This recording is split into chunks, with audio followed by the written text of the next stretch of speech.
All right. Welcome to A Therapist, Buddhist, and You. My name is Luke DuBois, and I'm here with co-host Zalmal. Hey, what's up, guys? Here's Zal. Good to be here. And we have a guest today by the name of Mark Sakraida. Hey, Mark. Evening. Welcome, Howdy. Mark. So Thank you. we have our typical podcast platform, and today we're doing a different video recording. So we'll see how this goes, and we'll have it on our typical platforms where you can listen to us and are currently listening to us. And looks like we'll be able to get hopefully this whole thing on our new YouTube channel. And if not, we'll at least hopefully get some good clips. That's my hope. So before we get going, I often say this at the end of the podcast. Thank you guys for listening. And if you haven't yet done this and you're at least 3 episodes in, I kind of see this as a handshake agreement. So please subscribe, comment, review, follow, and like. If you think others would benefit, once again, share with others, as collectively we can find solutions to all things health and wellness. So please, it's kind of like our handshake agreement. If you like what you're getting, this is free.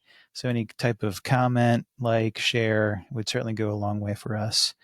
Zal, I think this is also pretty cool. We talk about a collective solution to health and wellness, and we have people listening all over the world. We had That's people amazing. listening from Johannesburg, South Africa, Paris, France, Melbourne, Australia. I think I'm saying this right. Taipei, Taiwan, Stellenbosch, South Africa, and Alberta, Canada. And I haven't counted if we hit every state yet. But once again, I think this is just really cool that a collective solution to health and wellness. And we're worldwide, man. Pretty sweet. That's great. Yeah. Thank you all for the support. Yeah, thank you guys for listening. And as we get going, I do want to bring on my good friend Mark Sakraida, and our topic is on his experience and specialty. But I want to give him a good welcome in. So I wrote a little something down that he doesn't know about. So let me see if I can do him justice. I don't see. Mark Sakraida is a highly skilled and passionate adventure therapist with extensive experience in helping individuals achieve personal growth and healing through their experiences. With a deep understanding of the therapeutic benefits of adventure therapy, Mark has dedicated his career to guiding clients on transformative journeys of self-discovery. He recognized the therapeutic power of nature, adventure, and the group dynamic, so he pursued specialized training and education to become a certified adventure therapist. With decades of experience in the field, Mark has worked with diverse populations, including addictions, adolescents, adults, first responders, police officers, families, just to name a few, really facilitating experiential therapy sessions tailored to meet their individual and group needs. As an adventure therapist, Mark Sakraida continues to empower individuals to embark on transformative journeys, discover their strengths, and embrace new possibilities. His unwavering commitment to guiding clients towards improved mental well-being and personal fulfillment has made him a respected and sought-out professional in the field of adventure therapy. How's that, Mark? How does that sound? Wow. Thank you. I'm humbled. I just look at myself as I'm just an alcoholic and an addict who's been blessed with the opportunity to do something that I never thought imaginable 30 some years ago when I 30 almost 31 now. Been at Pathways a little 30 and a half years. 1994? No, I started in October of 92. Pathways opened up in November of 1992. Okay. And I was originally hired as the admissions counselor. And a year later, I was afforded the opportunity to go through the facilitator training in order to be a backup to the original adventure therapist at Pathways. And it was an awesome experience. 10 days, 8 days, 10 hours a day. And our trainer put us through all the activities, challenges, icebreakers, games, initiatives, low element initiatives, high element initiatives, so that we could learn how to facilitate. And, you know, we thought it was great. And for those of us who went through the training, uh, we were looking at it as, hey, we're playing games, we're having fun, and getting paid to do it. And then we had a cathartic moment on one of the low element activities. And it's unfortunate that, just like in real life, that something bad has to happen before for something good to come out of it. But that cathartic moment took the 12 of us and transformed us from, individuals into a cohesive unit. And from that moment on, it was, everybody's safety, physically and emotionally. And after the training and everything, I just thought that was like the best thing since sliced bread. Mm. And then, fortunately, about 9 months later, right around this time of the year, and I had just come back from vacation, and we were told that our original adventure therapist was leaving. So the hospital had to post a position, and apparently, I understand one person applied for the job and never had any ropes course experience. So Mm. I was approached, and wow, um, I was teetering on the edge of total burnout in Because you my were doing position as the admission. admissions. Yeah. Yes. And they approached me and asked me if I would be willing to, to take the job and everything. And typical alcoholic addict mentality, don't think that I can do it. So I asked them, let me have a little bit of time to think about it. But after doing one last admission and everything on a Friday, that sort of pushed me over the edge, if you know what I mean. And I came in on a Monday and I said, when do I start? And I've never looked back. I have never looked back. The doors that it has opened for me, the experiences that I've been fortunate and blessed to have enjoyed as a result of the connections I've made, and unbelievable. I never imagined in my wildest dreams I would be in places like Yosemite, Mm. Joshua Tree, New River Gorge, Red River Gorge, ice climbing up in the Adirondacks. So Mm. I have been blessed. I have been blessed innumerably.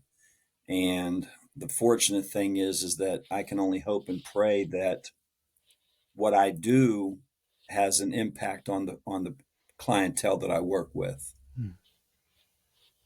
Yeah, as you talk about, one of our huge kind of underlining measurement of what we want to get across is a collective solution to health and wellness. And you discussing of being an admissions coordinator, and here comes a Friday, here comes another one, and like, ugh.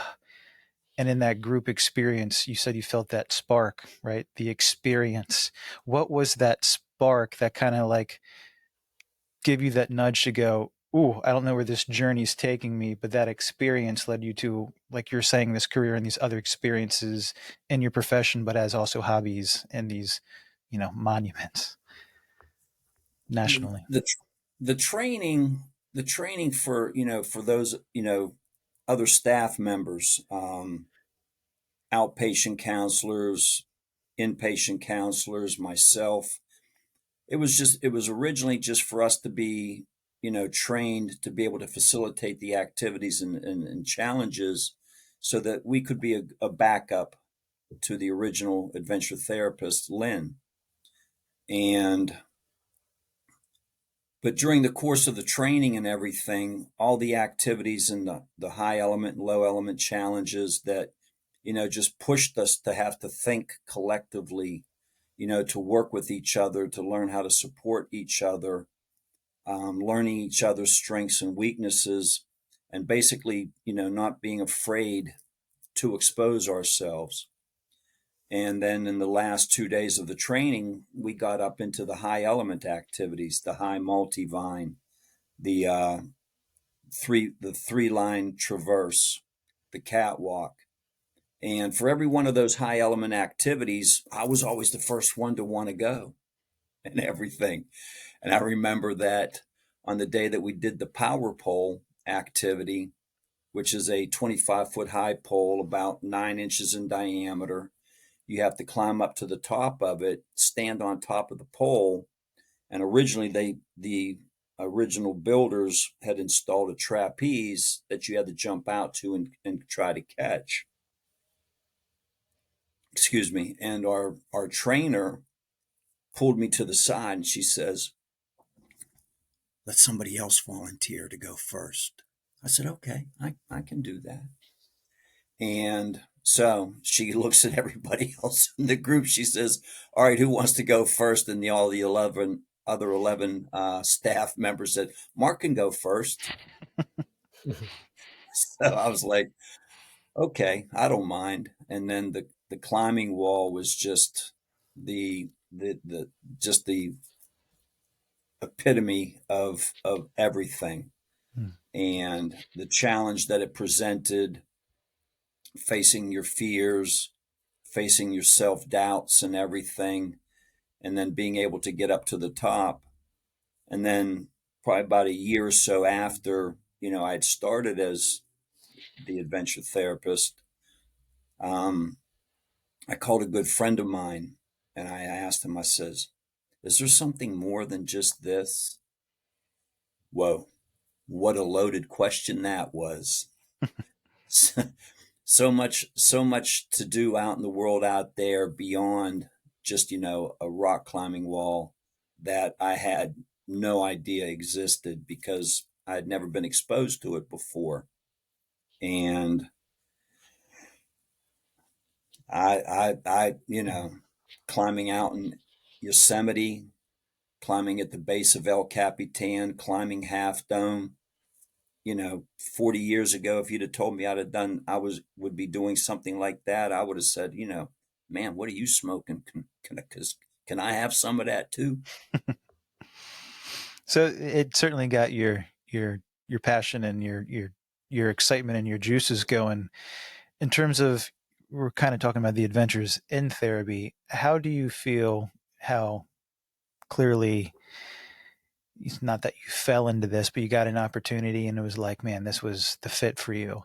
How does adventure therapy differ from, obviously you can climb a wall or go on a 25-foot pole, but how do you know and how do you experiential therapy?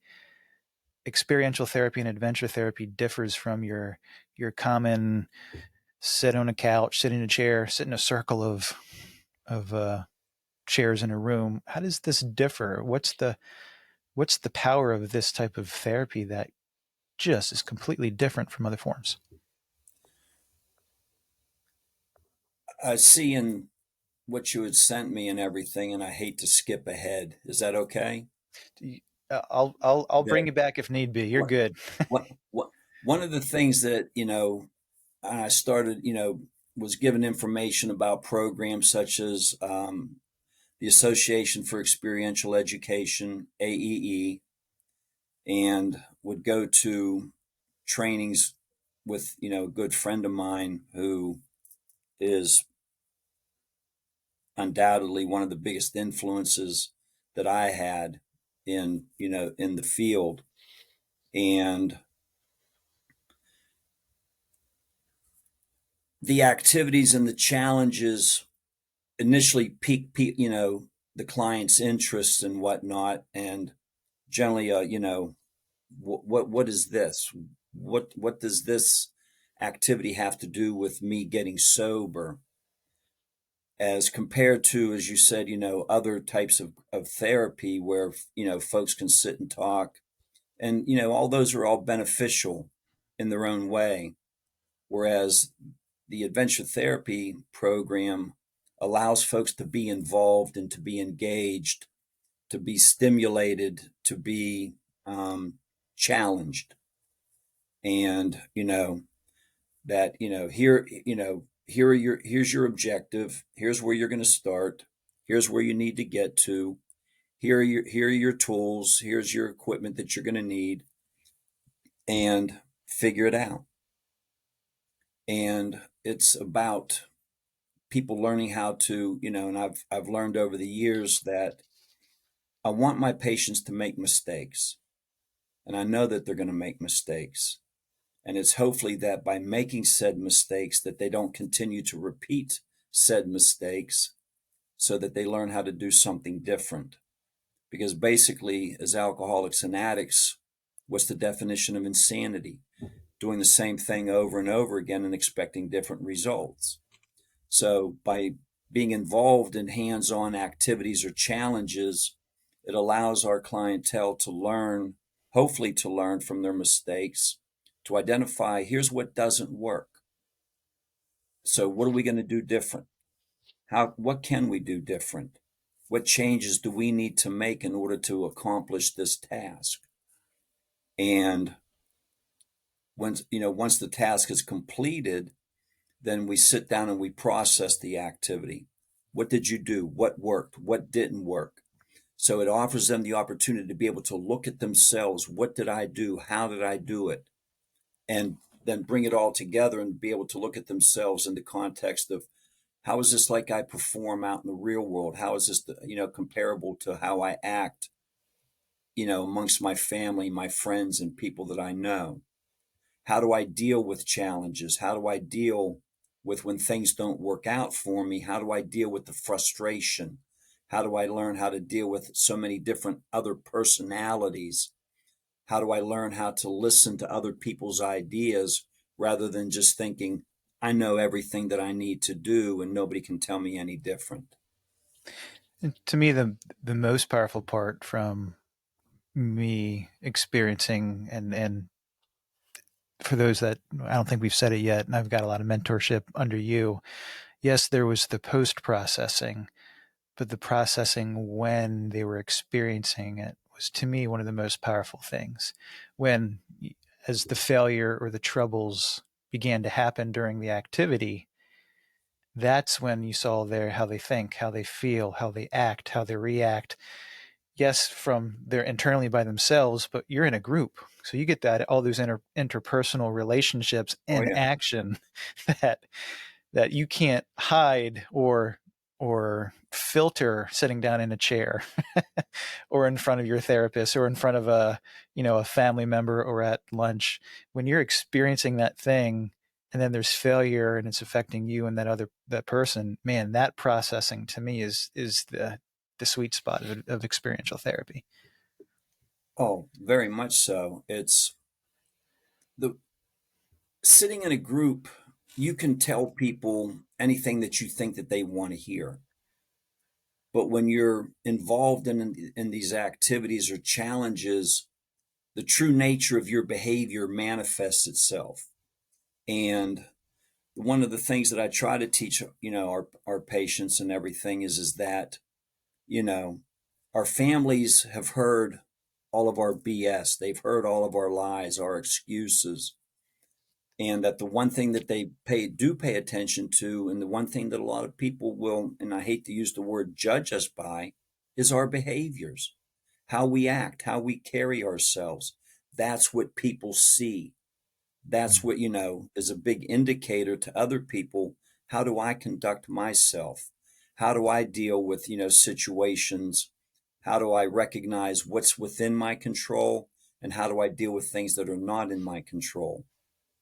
So just, basically correlates to the last line of the Serenity Prayer and the wisdom to know the difference. But that's the tricky part, the Yeah. actual wisdom. Go ahead, Zell.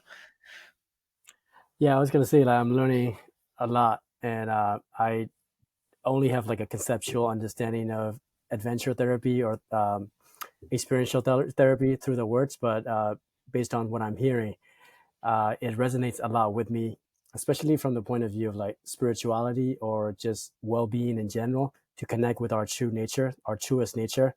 So like things can be very theoretical when I'm just talking, but then when you're in a moment, there's no thinking because there's already something within me that comes up, when I get exposed to danger or challenge, and then that becomes like a real-time expression of your true self. And then you monitor that, you check that in, and then find out what's going on. So that's my understanding so far.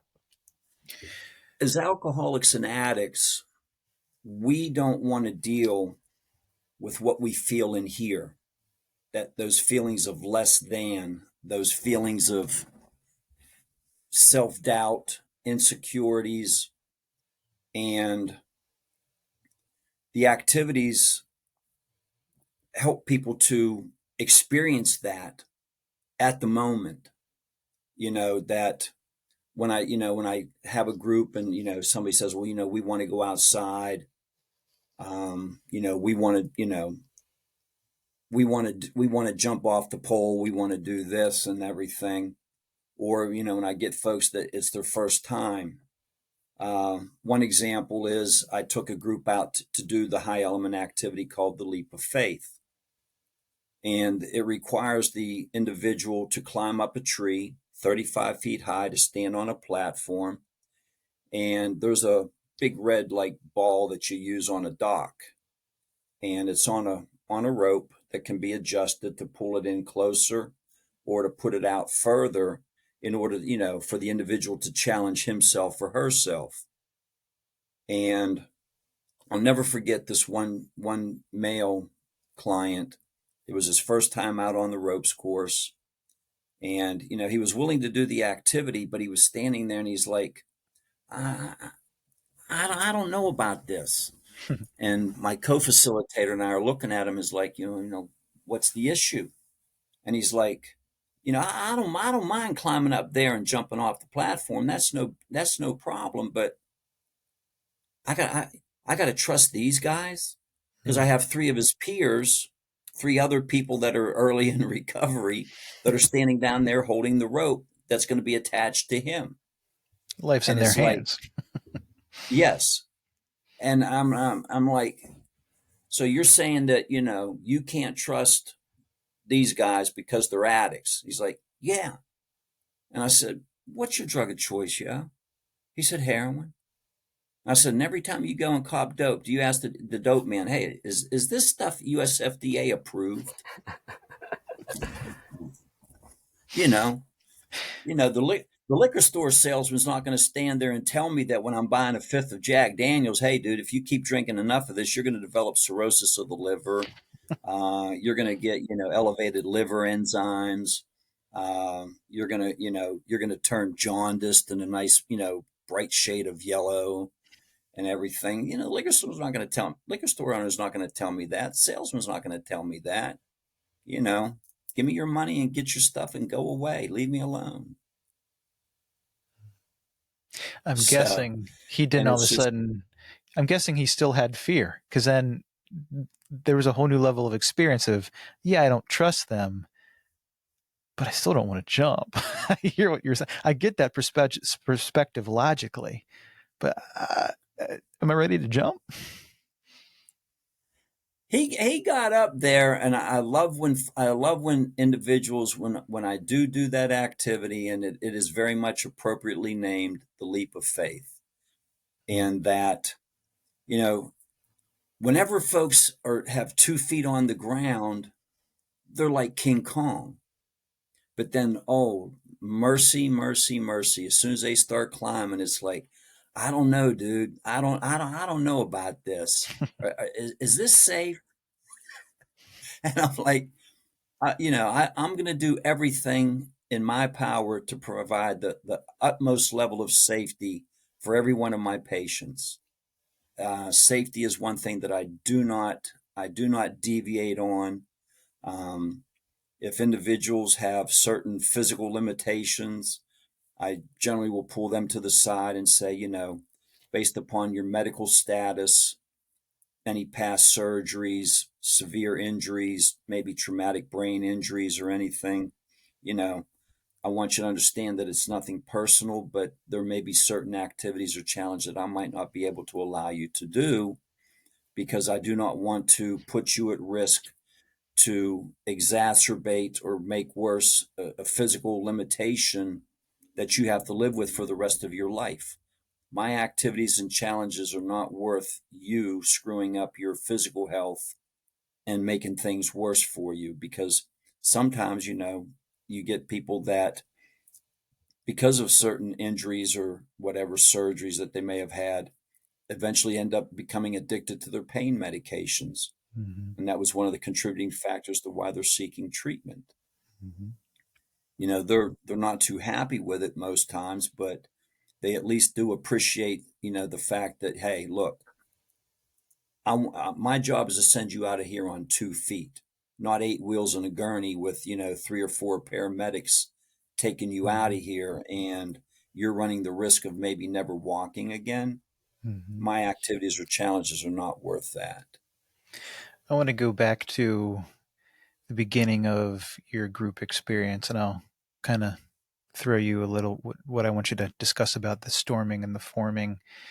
That some adventure therapists, experiential therapists, go in with, I'm doing this exercise, this adventure today.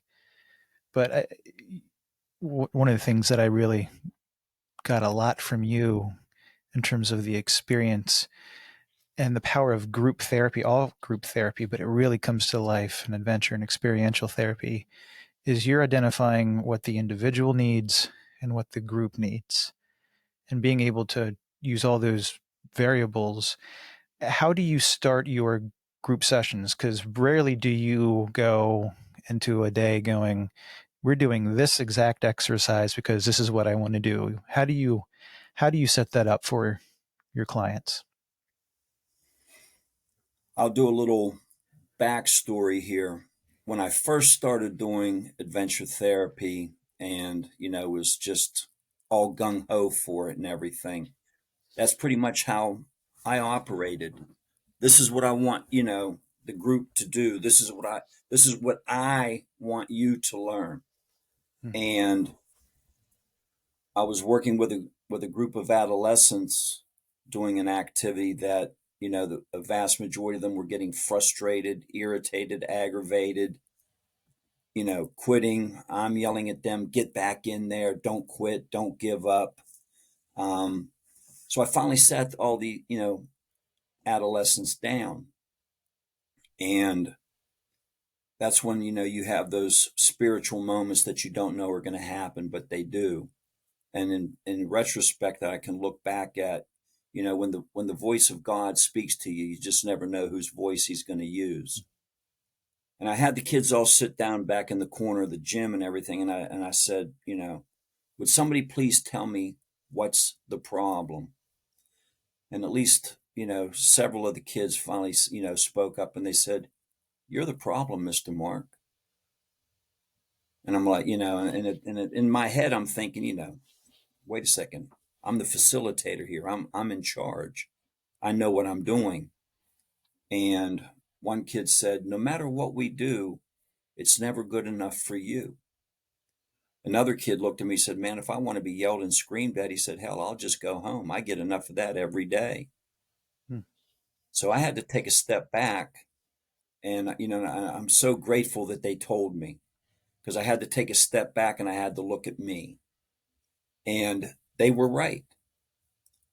And from that day forward, when I do groups now, when I have my, my females in the morning, I have my people in detox at 10:30 in the morning. And then I have all my other males that are not in detox at 1 o'clock in the afternoon. And what I do is I ask them, what is your group goal? As a group, what is it that you need to work on to make you a more cohesive, functioning group to where you guys feel safe with each other? And they tell me what their goal is. And then based upon the goal that they give to me, then I figure out what activity or challenge that I have in my repertoire that is conducive to helping them to achieve that goal. Um, Whenever we get new clients into pathways and everything, I sit down and I review every individual's medical record, drug of choice, past history of any, prior treatment episodes. Um, And then I go to the medical aspects so that I know, what I can or can't do with individuals. And that if I do need to pull them to the side and explain, here's what I can or can't allow you to do, because I don't want you, to be injured. I don't want you to exacerbate this condition that you have to work with. But I find a way that, to be able to allow them to participate in a supportive manner where they're still a part of the group. So it's by asking You them, get what the is your individual, goal? well, you What is get it that the you individual want? talk. Now, the individuals, I meet with everybody individually because I do a treatment Mm. plan goal for everybody.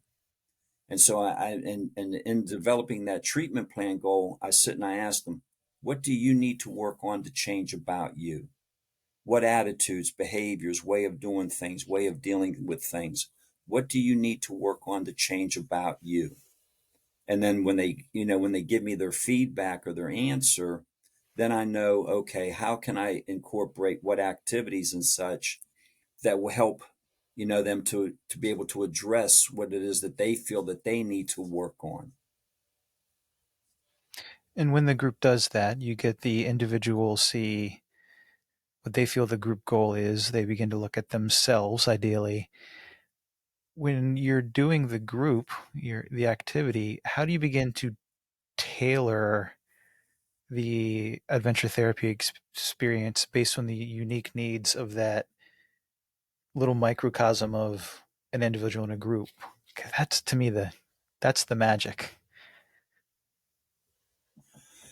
Somewhere, some way, somehow, the activities or the experiences, generate, whatever emotions, fears, um, doubts in each and every individual. And when they verbalize it or they act upon it, and when I recognize that it correlates to what they say, that this is what I need to work on, then I can address that issue with them at that moment, and get them to look at themselves and what they're doing. And how's this like what you were talking about that you said that you needed to work on? Are you working on that or are you not? And then because it gets them to start really looking at themselves and what they're doing and how they're doing it. And are they making any personal changes? Are they addressing the changes that they say that they need to make? What do you think so? It's, it's more of a, how much better do I get to know myself? Now, I don't want to screw this up, so I'm not going to say the author's name, but in The Art of War, to know your enemy is to know yourself. The enemy is in here. You know, my drinking or my drug use is just a symptom of what I don't want to deal with in here. And this is what I have to look at, and this is what I need to work on in order to help me to stay sober.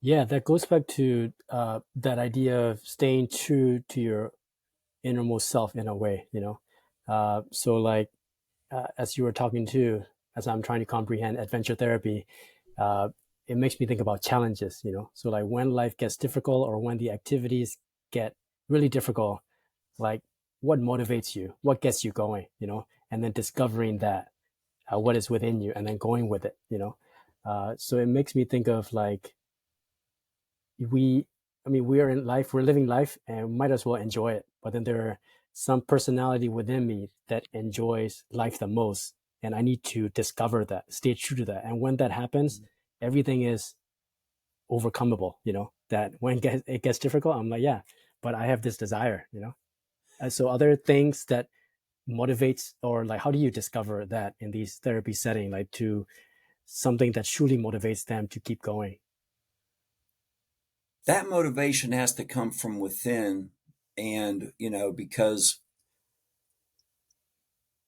when I present the challenges, to my patients and everything, and, I tell them, you're going to make mistakes. I expect you to make mistakes. And it's unfortunate that they don't recognize that if they don't complete the activity, like some activities they may not complete, and they'll perceive that as a failure. And I have to, to remind them that it's not a matter of whether you get there.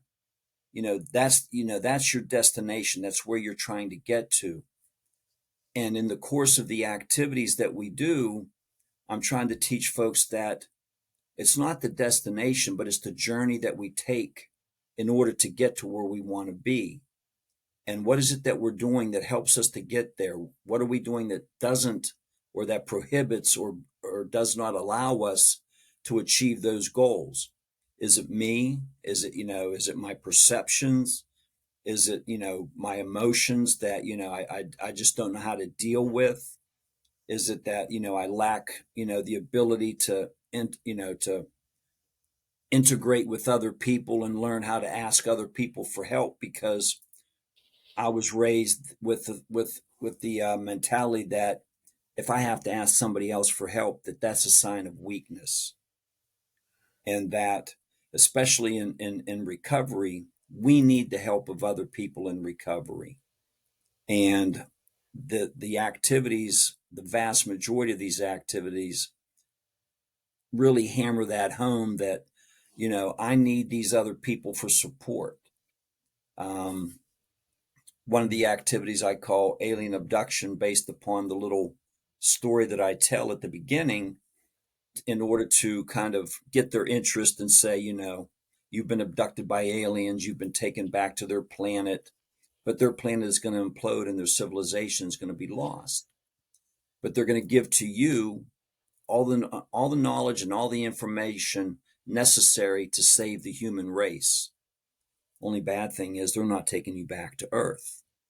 So I give them X number of 2x4s that are screwed together in various, different lengths, 24, 30 inches, some of them 18 inches. And I give them just enough that the entire group, but that, they're going to be very up close and personal, let's say. So that, and I tell them, I say, everybody's going to know who took a shower this morning, who didn't. Everybody's going to know who brushed their teeth this morning and who didn't. And everybody's going to know who's got underarm on and who doesn't. So, and as I observe what they're doing, and at the beginning, I know exactly what they're going to do with the spaceships, and they're going to put them out just like this because they think that it's going to get them over there faster. But as they stand on them, somebody weebles or wobbles because they're out there trying to balance on their own, and they fall out, and then they have to go back and start over. So I allow the group to continue to do what they think that they have to do. I let them make their choices. And, based upon what ideas that they share with each other. And then as I watch them, do they ask each other for help? Do they provide the support to each other? Or do you have, 8, 9 individuals who are all trying to stand on this, these two pieces of 2x4 squared together and trying to stand up there thinking that they're, doing their best Simone Biles imitation and, continuously falling out until finally, after maybe 6, 7, 8, 9, 10 attempts, I'll just say, okay, time out, y'all, time out. Can somebody tell me what's the definition of insanity? And somebody will respond, it's doing the same thing over and over again and expecting different results. And I'll say, with what you guys are doing, is it working? Because how many times have you tried it the exact same way? What are you going to do different? And when they finally, learn one little minute little change in what they're doing, instead of putting the 2x4s out long ways like this, turn them like this, like steps on a ladder. The activity is actually called stepping stones, but so that when, they realize that, they support each other, they utilize every inch of space on those 2x4s, then they can start to make their journey. And that activity in particular is just so awesome for the correlation to working the program. the people out front taking that knowledge and information that's in the spaceships and laying it out for everybody to follow, i.e., where do the old timers sit in the rooms? Old timers are sitting up front because they want to get that information. What does this meeting have to offer for me that I can use today that's going to help me to stay sober? Person in the back, they're picking up all that knowledge and information, but passing it on to the people up front. Where do the newcomers generally sit in a meeting? They generally sit in the back unless they get a sponsor who tells them, get your butt up front. And getting them to look at, that, because I'll ask them, who was more important? Was the person up front more important, or was the person in the back? And then they realize everybody was just as equally important as anybody else because we needed each other. And I tell them, and this is what happens in the rooms. The old timers are taking that knowledge and information and they're laying it down for others to follow. The newcomers that are in the back are the reminders to the old timer. I'm one drink, I'm one pill, I'm one hit of dope away from, instead of picking up a 24-year chip, I got to go and pick up a 24-hour chip and start this whole thing all over again. And I say, So and it's neat. just the same. It's just so neat how this type of therapy, like you said, can give them the ability to process during and after, and whether it's failure or at least to challenge. Every human feeling doesn't like discomfort, and that happens certainly with failure and definitely also with a challenge. And alcoholics really don't like discomfort. So the ability to provide that experience and be okay with that discomfort, and instead of numbing out with drugs and alcohol, working with another person, actually trying something different. That's it. But also having to learn how to recognize and deal with our own Yes. emotions and our own feelings and our levels of insecurity, doubt. Because one of the very first questions when we start the processing period is, what was your first thought of what I was asking you to do? And then more times than not, everybody will say, I think you're crazy. I thought that, what you're asking us to do is impossible. That's like one activity that, I'll have everybody line up shoulder to shoulder facing me, and I'll give them like about a 40-foot long piece of rope. And I'll tell everybody to hold on to the rope like this and say that there's 10 people in the group. I'll give them the rules. They can slide their hands up and down the rope anywhere that they need to go. But the main rule is they cannot take these digits off the rope in any way, shape, or form. If you've got an itch, borrow somebody else's elbow or shoulder, but you cannot take your hands off the rope. And I'll demonstrate for them. Your challenge is that you have to tie an overhand knot in this rope in between each and every one of you that are holding on to this rope. What's the first thought that goes through your head? Impossible. How do you feel about what I'm asking you to do? And then, because, one of the things that I have to keep reminding, folks is that I will never give you a challenge that's impossible or cannot be done. And then when they start learning, and then through the course of them doing the activity, because they have to make a big loop, put it all the way over them, step through. So what I keep reiterating over and over as they're doing it, I'll keep saying, rarely have we seen a person fail who has thoroughly followed our path. Because when they start getting in towards the center of the group, that means that all the people at the end who started it first, they have to go through every knot that's being tied. So, the person at the end who gets the first knot tied thinks, oh, hey, I got my knot tied, I'm done. But when we process it, I sit there and say, if I'd have let you do what you wanted to do, I'll take the rope and I'll tie a knot. And I say that, hey, there's your knot, Mark. Now what else you want us to do? What made the activity challenging? Why did you perceive it as impossible? And the vast majority of the answer will be is because I couldn't take my hands off. And why did that make it challenging? Because I use these for everything. And I'll say, isn't that what we do with alcohol? heroin, cocaine, Xannies, oxys. We use that for everything to deal with everything in life because we don't know how to deal with it or we don't want to deal with real life on life's terms. Hmm. What you were saying earlier was very valuable about allowing people to make mistakes and then feeling comfortable or being okay with asking for help. That is a very valuable life lesson. As you were sharing too, I was reflecting on my own personal experience in terms of not experiential therapy, but experiential learning. That I learned how to read and write in English from a young age, and I thought I knew English so well, and I learned about the U.S. and the slang and everything, but they didn't mean anything until I actually moved here. So like it's really crazy that in my head I gotta like master the grammatical structure, like say everything perfectly. I have to think ahead. But then when I am thrown into the culture, I have to start making mistakes and say the words wrong, make mistakes, but only then I can learn. Hmm. So like it's just like a way different quality of learning when I get thrown into the situation, make mistakes, and then learn. So we're Americans. We even don't speak English very well. So don't feel bad. Don't feel like the Lone Ranger, brother. We laugh all the time. He says, and now I talk all the time on a podcast. I used to Yeah. joke too that the reason why I drank was to speak fluent English. I felt like I spoke fluent English every time I drank.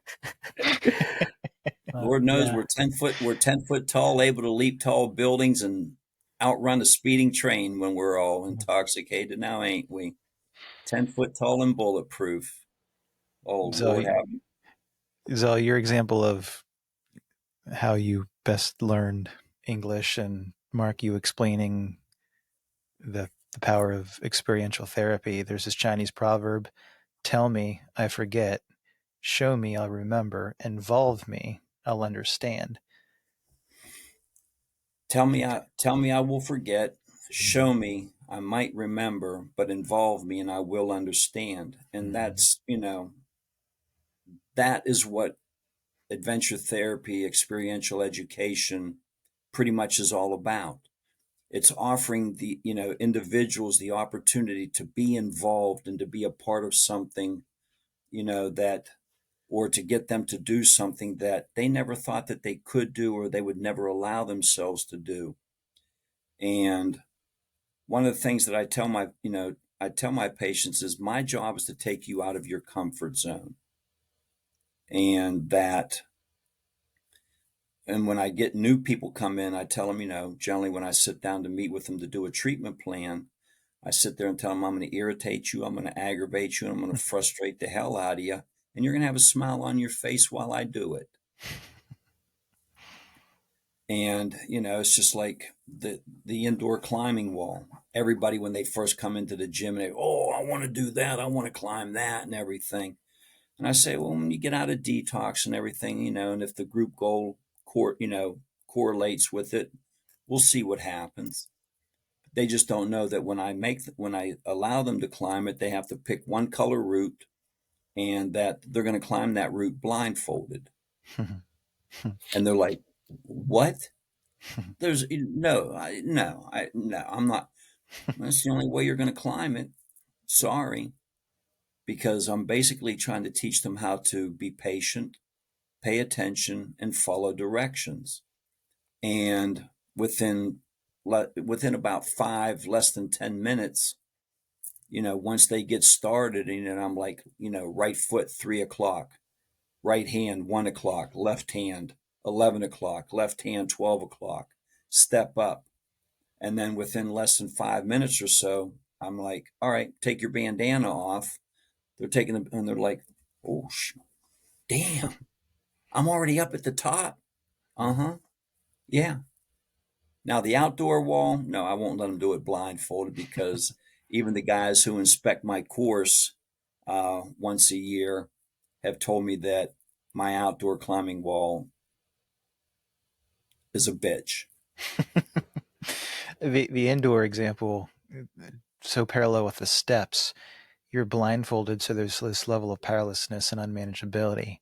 So then you have to, turn your will over to the care of a higher power, the group of other people, and you're turning Mm-hmm. your will over and allowing them to guide you. That's a wonderful example of uh, even with fear, even with doubt, even with insecurity, well, I could say, F it, or I could just kind of turn it over to the guidance that's going to help me. The fight or flight syndrome, FEAR, Mm-hmm. face everything and recover, or everything, everything and relapse. Mm-hmm. Yeah. This works so well for obviously people with substance use and addiction, but you've done adventure therapy with all walks of life, including police officers and first responders. So give us a little bit of your experiences, and does the dynamic of, police officers who are in this mindset of, oh, if there's fight or flight, I'm fighting and I better be in control. How does this experiential therapy work so well for them from you working with them? The the police officers are all volunteers for the CIT program, the Crisis Intervention Team. We've been doing this now, working in conjunction with the Anne Arundel County Police Department and officers, from other jurisdictions. Several years ago, I think prior to COVID, we had several Secret Service agents who were part of the group that came in from DC. I remember one group 2 days in a row were all correctional officers from Jennifer Road and what's the other one up in Glen Burnie that I can't remember? Ordnance Road. Mm. And I'll never forget one of the one of the male clients was came in and the COs are in there and one of the male clients says, "Hey, Mr. Jones, how you doing? How's the wife? How's the kids?" Because he'd been locked up so many times, he knew most of the COs that were there. So, which is unfortunate, but it's the price we pay for the game that we play. Um, I mean, can I share something with you that Mm-hmm. I got from? We did a group of police officers back in February on Valentine's Day and the day after, and I always want some feedback from the supervisors who coordinate and run the program. And the text message that one of the supervisors sent back to me was this: one of the officers just told me it was humbling because he said the people in your group were some of the nicest people he's ever met. And he can look back on past interactions with people with addiction and he realizes he was a total asshole, judgmental, and treated them like shit. And having the police officers come in and integrate with our clients helps to dispel and tear down a lot of the negative perceptions that one side has of the other. And that, as this one individual says, that it allows the officers to see us as alcoholics and addicts in a totally different view because they're not dealing with us when we're at our worst, Mm-hmm. when we're under the influence, we're overdosed, we're combative, or we're all lovey-dovey, and Officer Joe Schmo looks just like Tom Cruise, or you remind me of my Uncle Ben, whatever the case may be. And it also allows our clientele who may have had, some past interactions with the legal system, maybe have been arrested and everything. And the officers, and it allows them to see that, police officers are people just like us. They're doing a job. They're wearing a uniform. But the officers are coming in because they want to learn from, our patients at Pathways.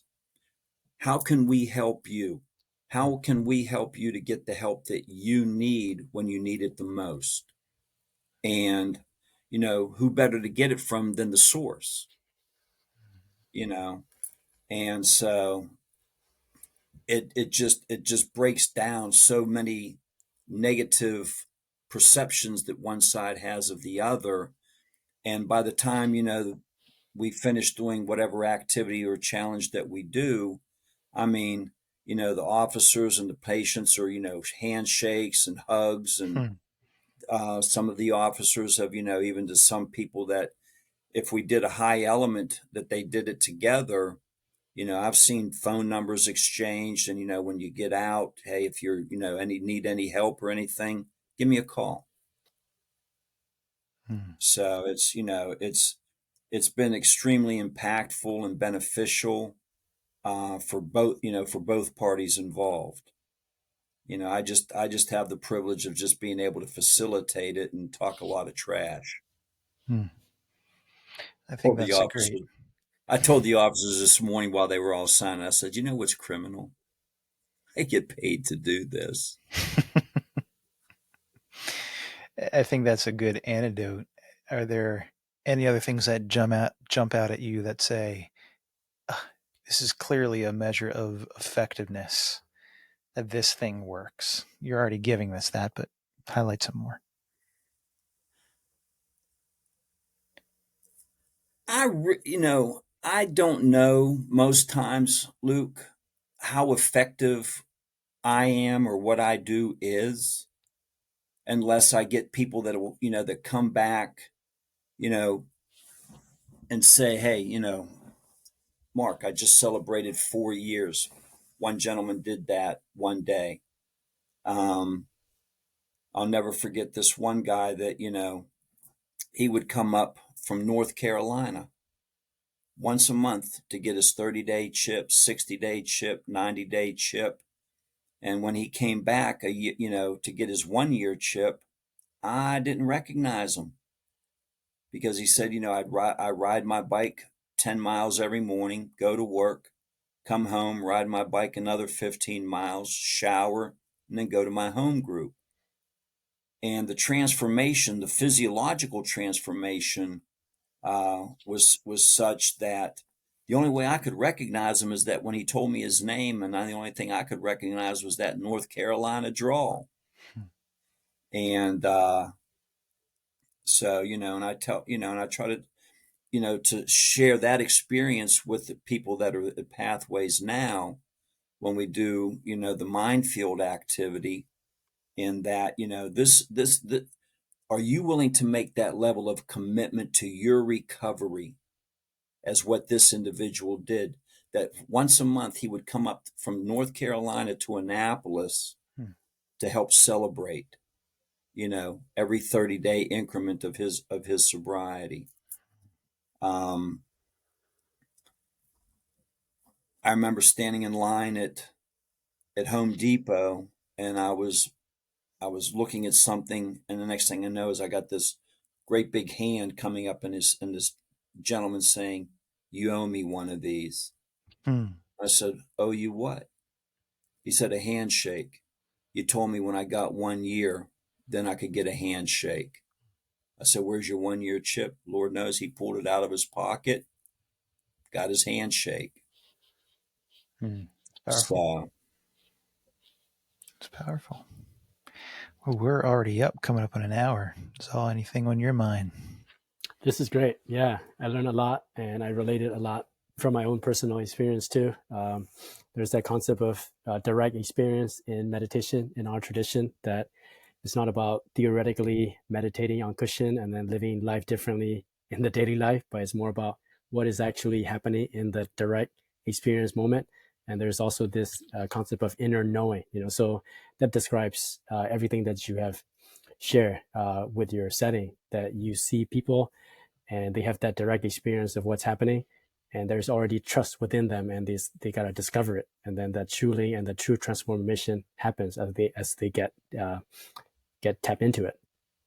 Hmm. one of the best stories that I enjoy sharing with folks that are in treatment now, because a lot of people say that they want to climb the outdoor wall.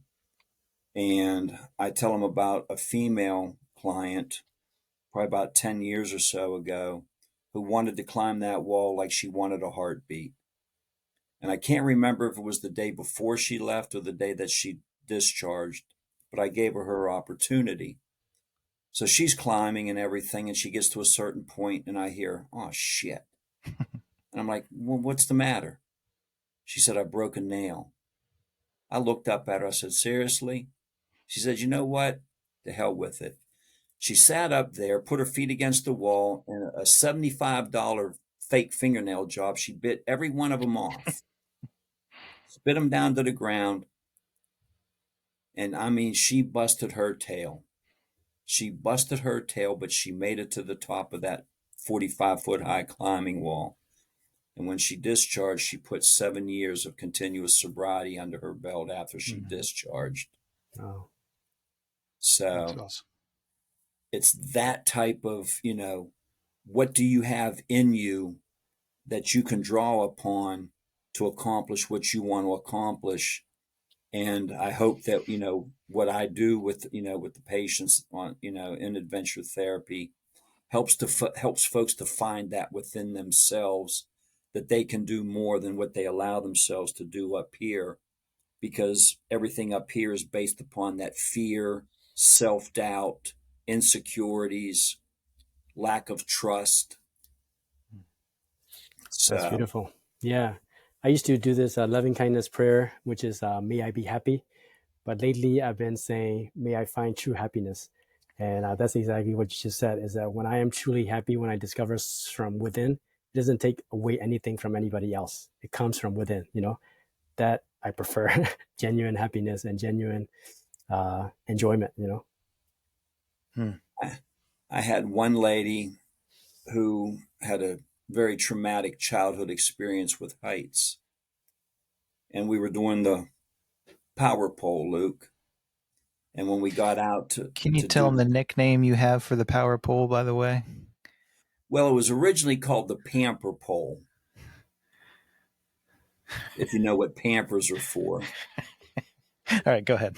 So, anyways, but other programs, I think, because that has such a negative connotation and it's Sure. not so Sure. politically Sure. correct, that they changed it to the power pole because it empowers people to face their fears and everything. But this one young lady, and when we got out to do the activity, she pulled me, she says, "Mark, I can't do this." I said, "And that's okay, you don't have to." But after about 30, 45 minutes of watching all of her peers do the activity, and as I'm moderating and, making sure that everything's done and, all the safety precautions are, being taken care of, I looked over and I see a lot of the ladies in the group putting a full body harness onto this woman. Hmm. And she got to the bottom of the ladder. I said, "Oh, I want you to go as high as you will allow yourself." So she got up to the top of the ladder, and I says, "Is that about all that you can do?" I said, "All I want you to do right now is step off the ladder." She took that next step. I said, "Don't look down, don't think, just climb." And she did. Hmm. She got to the very top. She put her head over the top of the pole. She says, "I think this is about as high as I can go, Mark." And I said, "And that's great. Did you or did you not exceed what you thought that you could do or what you would have allowed yourself to do an hour ago?" So we got her down, and Zaw, the smile on her face, you could not wipe it off with a howitzer. Mm. And to the best of my knowledge, I think next month or by July, 7 or 8 years of continuous sobriety. Oh, I remember her sending me an email because she had moved out to a Western state, and she sent me an email saying, "I stood on the edge of a canyon today and I looked out and I wasn't afraid." Hmm. Hmm. it's Power is in powerful. our experiences, huh? Wow. Mm. I think one of my It's takeaways is just adventure therapy, with its unique approach and immersive experience, has the ability to unlock our hidden strengths, ignite our resilience, and just cultivate a deep connection with others and our true self. And being able to experience that in the fear, the discomfort, whatever it is, and seeing the other side of that is just great. To be able to bear witness to those individuals who really want to get sober, and to see those personal transformations that they're able to make or to achieve based upon, you know, their level of participation or what they get out of the experiences in adventure therapy are priceless. Hmm. And, you know, and when I tell people, you own that experience, nobody can ever take that away from you, ever.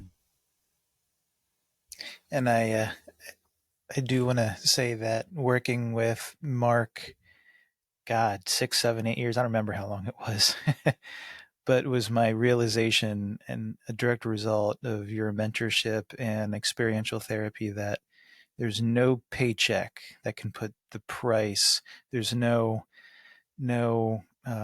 insurance. There's no benefit of a job that can feel better than what we feel as facilitators, as therapists, especially doing experiential therapy and adventure therapy. That experience with the clients, no page, there's no price tag that you can put on that. No, Can't there's beat it. not.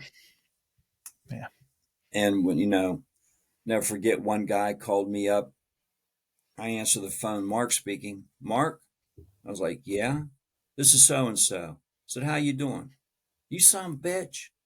I said, what are you cussing me out for? He said, all that crazy stuff you had us do. Now I understand it. Hmm. Can't beat that. Is there anything else, Uh-uh. Mark, as we close up that you want to share before we Uh, wrap it up? I'm, I'm humbled and grateful to, you know, to be asked to join you, Luke. Zaw, pleasure to meet you. Yeah, you Hopefully, too. Thanks for joining hopefully I'll us. see you in person soon. Yes, I hope so. I really So, Absolutely. enjoyed this conversation. Yeah. but thank you. Thank you. Yeah.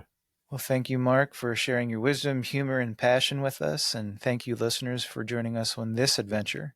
Until next time, stay curious, embrace the wild side of life, and remember that the greatest stories are often found in the uncharted territories of our own hearts.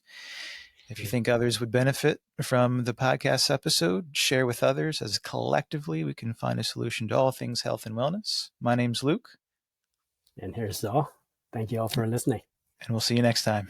Later. See you next time. Thank you, Mark. Thank you.